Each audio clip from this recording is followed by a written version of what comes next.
Hey guys, I'm Daisho and I'm here bringing you some magic, and it's Tuesday, so you know what that means.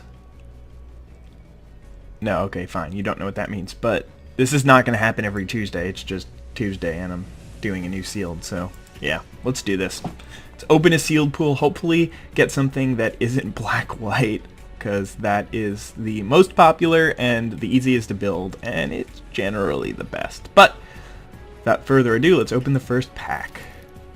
Charging Griffin, nice card, nice card. Oh, an Aegis Angel. Enters a battlefield, another target Okay, so he's not like a ridiculously broken card, but he's not bad. I mean, that ability's pretty nice. 6 mana, 5/5 flyer. He's very big. One of the biggest flyers in the format. Other than that, we got some sweet blue cards in Trained Condor, Switcheroo. Tricks of the Trade is meh. Fairy Invaders, sweet card, and got a Scroll Thief. There's also a Master of Diversion in this pack and a Charging Griffin as well as the Aegis Angel. So, blue and white are strongest in this pack, and there is not a black card in this pack. Interesting. Alright, let's go for the next booster. And we got a Dungrove Elder. This is a very green-centric pack. Dungrove Elder, Predatory Sliver, Garrick's Pack Leader, but there's some good white cards in Fiend Hunter. Sentinel Sliver's pretty good too. Wow, we opened 3 slivers in this pack. Blur, Predatory, and Sentinel. Predatory is the best one for limited. If you open like 5 Predatory Slivers, I think that your deck is going to be unreal. But in terms of black cards, we got a Gravedigger and a Bloodhunter Bat, so those are both pretty good. Alright, let's move on. Archaeomancer is probably not something I want to be running, but you never know. Alright, so we continue to open rares in different colors, getting a Shivan Dragon.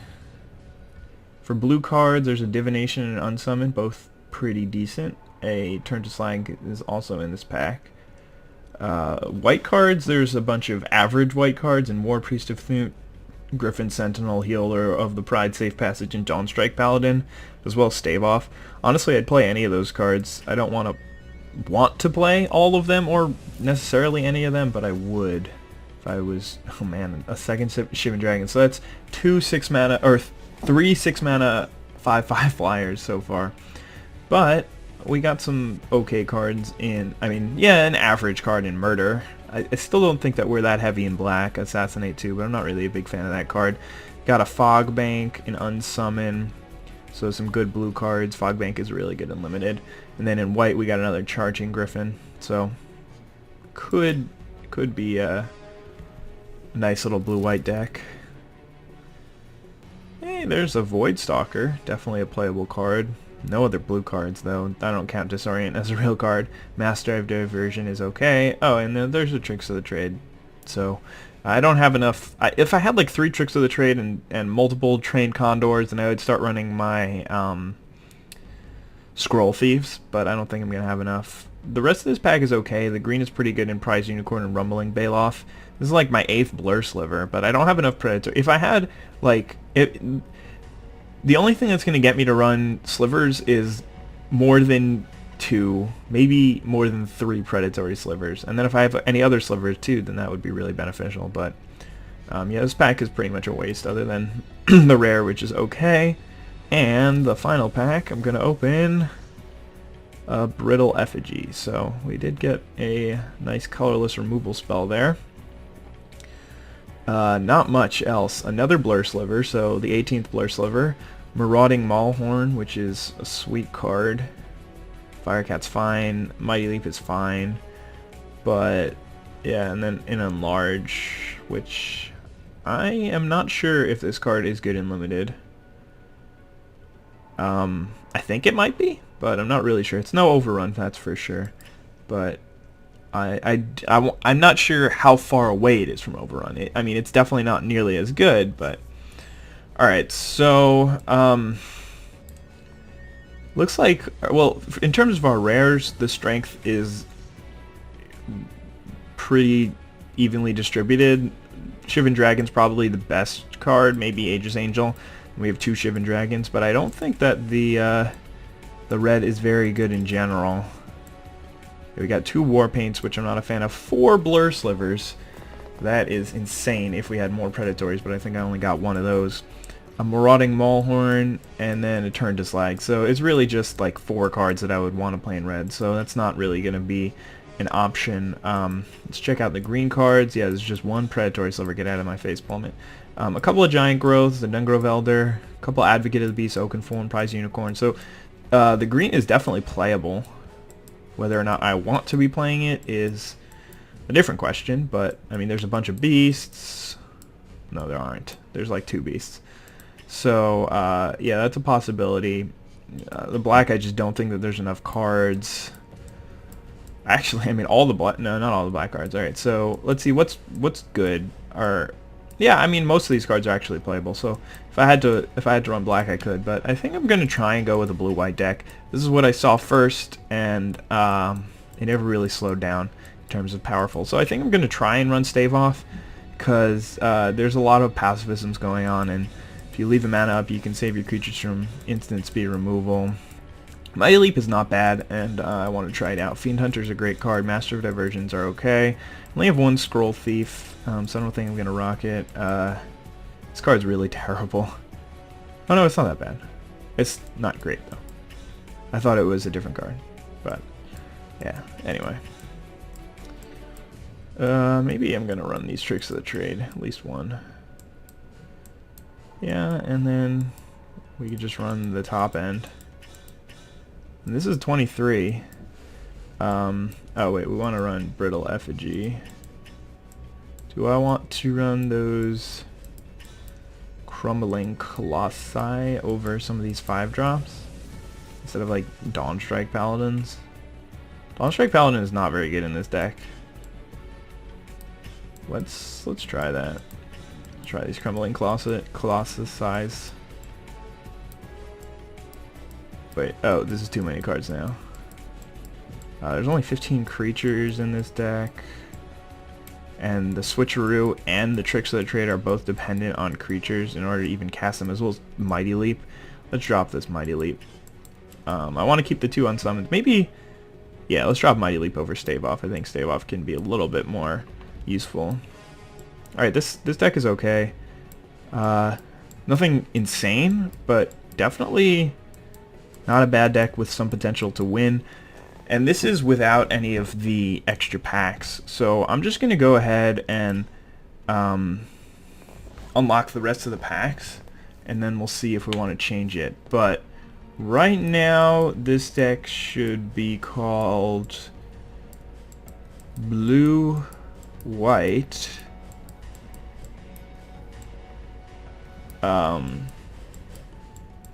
Oh, we'll just call it Blue-White Evasion.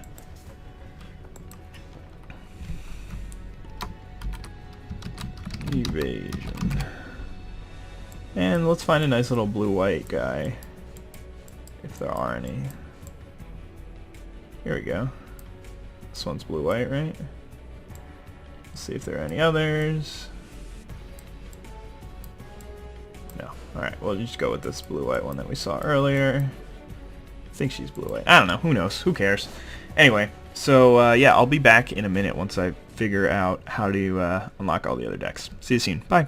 Hey guys, I'm Daisho, and I'm finally back playing some more Magic, and we've got some more packs in this pool. And unfortunately, I don't think that the blue-white deck is the best deck anymore.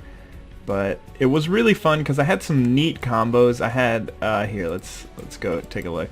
Unsummon comboed so well with my deck because there was Void Stalker, so you activate Void Stalker's ability and then unsummon in response to get it back to your hand. You can do the same thing with Fiend Hunter. Since I had a couple of Crumbling Colossuses, I could unsummon it. And oh, by the way, the Fiend Hunter thing is if you target a creature before the ability resolves, you can unsummon your Fiend Hunter and then the creature's exiled forever. Even because the second part of the ability never gets a chance to resolve. Also, what you can do is if they do kill your Fiend Hunter, you can turn to frog it. I think, not 100% sure on that one.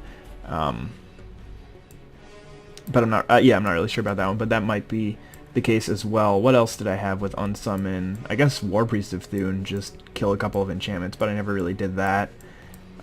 Crumbling Colossus, you attack with it, deal some damage, and then you can unsummon it before it gets sacrificed.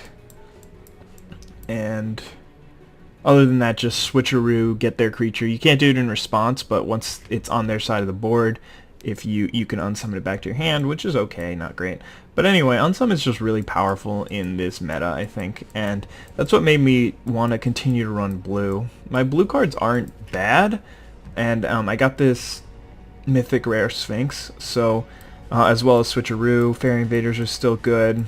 I might run Archaeomancer if I'm going to run a blue-black deck. Divination's still good. Double Trained Condor's nice. Fogbank Voidstalker and some unsummons. So I think that the deck is going to be blue-black. I haven't really taken a look at it yet. But unfortunately, all of my packs, or the packs that I opened, were kind of all over the place. Let's go back to rarity. So I got a Wind Reader Sphinx. I can't remember if the Aegis Angel... No, it wasn't originally. And I got a Runescar Demon as well as a Protean Hydra. So 3 really powerful rares, except they're all spread out over different colors. And again, I still have the Shivan Dragons. I'm not really sure. I don't think that the red got that much better. There's a couple of Maulhorns. Just a ton of slivers. Like, look at that, 5 Blur Slivers. The problem is I don't care about Blur Slivers. I just care about Predatory Slivers. So with 5 of those, they don't really do anything. So yeah, let's go back to cost. Yeah, I mean, my red cards just aren't that good in general. There are a bunch of them, but I don't think any of them are powerful enough to make me want to run it. Like, Volcanic Geyser is a good card. The Maulhorns are both pretty good. Turn to Slag is good. Shivan Dragon's good, but I think I can do better in other colors. So let's check out the white. I mean, I've got that Aegis Angel, but other than that, there's just some flyers here. Then a couple of Masters, Fiend Hunter, yeah, and then a Condemn, which I picked up later, which is also a good card. I don't think I got any Terramorphic Expanses. No, okay. Anyway, so white and green are pretty much out. I mean, white and red are pretty much out. Let's check out the green. The green's okay. I've got an Enlarge, Garrick's Backleader, a couple of Hunt the Weeks, I don't know how many I would run. A Rumbling Baloth, as well as Double Advocate of the Beast, Dungrove Elder, 1 Predatory Sliver, and then Protean Hydra as my best card. But I think that we're going to rock black-blue, just because there are so many good cards in these colors. And I don't think I'm going to be able to run all 3 of these unsummons, but I'm just going to toss in all of the cards that I think are playable for this deck right now. And maybe in a minute I will change that up. I actually think I might run Scroll Thief, just because it is a 1/3, so it'll block anything early. And if I have a deck that has a bunch of removal in it, then Scroll Thief is actually pretty good. And I can run these tricks. Oh my god, I have way too many cards for this deck. But that's okay. Switcheroo with Archaeomancer is such a good combo. And of course the top end of these two.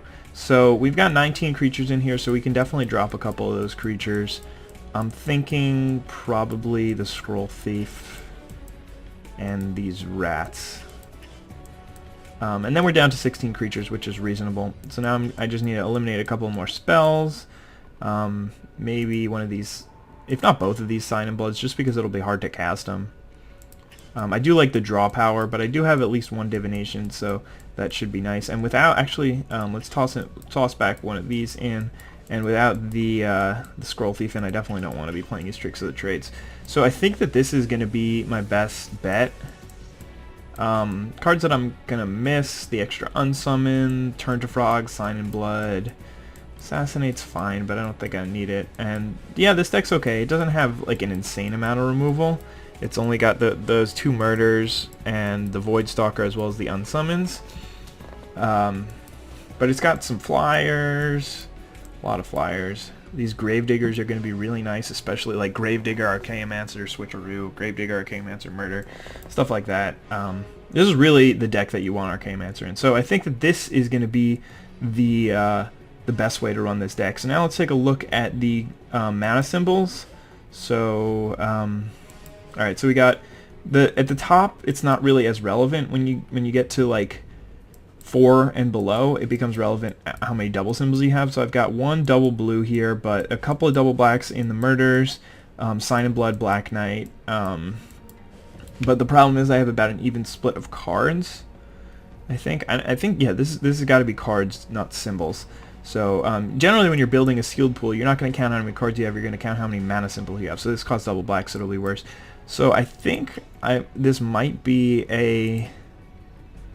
it might be a 10-7 deck. I'm not sure. Just because for the most part, I only need one blue. The only cards, I mean, there's Archaeomancer and then Wind Reader Sphinx, but both of those cards can be played really late. Like, you don't want to be playing Archaeomancer on turn 4, usually. I mean, I guess if you drop a Murder early.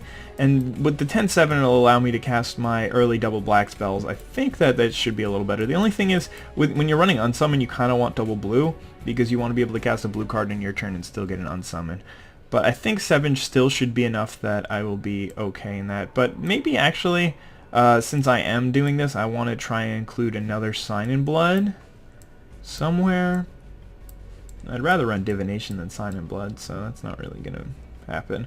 I could take out a creature somewhere along the line, maybe a third Bloodhunter Bat. I think Bloodhunter Bat's actually really good in this deck, though. Double Trained Condor. Yeah, the Trained Condors are not as good as they usually are because I don't have a lot of 2-drops. These things are really good. No, these things are really good in the blue-white deck because you can be playing some white bears and then all of a sudden just get your Trained Condor out there. He's going to give your dudes flying, and you're going to be able to get them past their blockers once they're able to stabilize. And that's usually pretty good. But in this deck, a lot of things have flying anyway. Then again, I do have a couple of Gravediggers. I don't know. I think that this deck is actually pretty good. I don't know. Actually, I'm pretty sure it's not as powerful as my first one. I think it's more on par with the second one. It's got a little bit more removal and more synergy. Maybe. But the other one had like Angelic Destiny and I don't know, double Sangir Vampire. But this one has one Sangir Vampire plus a Fairy Invaders, which is also pretty good. Not as good as Sangir, but also pretty good. So anyway, I think that this deck is really good though, and I shouldn't have too much trouble winning games. So I hope you guys enjoyed this deck building. If you have any questions or suggestions on what I should do in the future in terms of deck building, let me know, because I think that the way I'm doing it is okay, but maybe I should really be showing you every single card in the deck and why it's there and what it does. But yeah, let me know if you think that this was good or if I need to change anything up. But yeah, I hope you guys enjoyed this video. Have a wonderful day. Bye.